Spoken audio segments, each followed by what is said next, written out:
यही वो क्षण है जिसमें हम अपने बच्चों को एक ये भाव दे सकते हैं कि सेना हमारे देश के लिए कितनी ज़रूरी है और हमें किस तरह से उनका मान सम्मान बनाए रखना है, ये हर एक का कर्तव्य है। और आज उसी की एक परिभाषा यहाँ देखने को मिल रही है। जब कारगिल की लड़ाई हुई थी 99 में, मैं 89 बॉर्न हूँ, तो मैं उस समय 10 साल का था और हरियाणा में गोहाना जगह है जहाँ से लगातार कॉन्वॉय जाया करते थे। तो स्कूल बस में आकर लोटे गाड़ियों को रोक रोक कर पिलाने की। तो उन दिनों मैंने एक कविता लिखी थी कारगिल की लड़ाई पर, मुझे पूरी तो नहीं याद, पर 2 पंक्तियाँ आपको सुनाना चाहूँगा।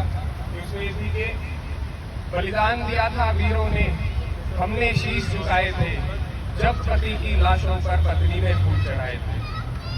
ये 2 पंक्तियां आप ये देखिए कि 10 साल के बच्चे ने लिखी थी। शायद उसी दिन नींद रखी जा चुकी थी कि मुझे सेना में ही भर्ती होना है। उसी दिन शायद ये दिमाग में आ गया था कि वहीं जाना है।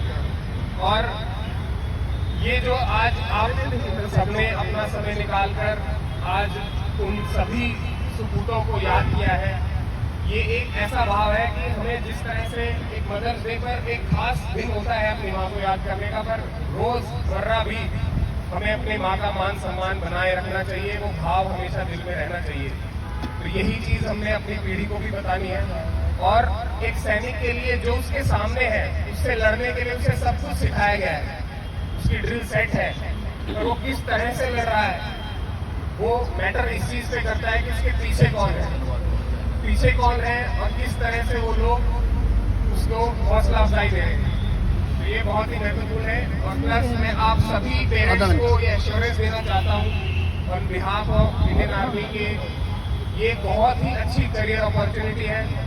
आप अगर ये सोचेंगे कि एक टफ लोकेशन में जाकर हम अपने बच्चे को अपने से दूर कर रहे हैं, मानिए दूर रहकर भी आपसे और नजदीक आ जाएगा।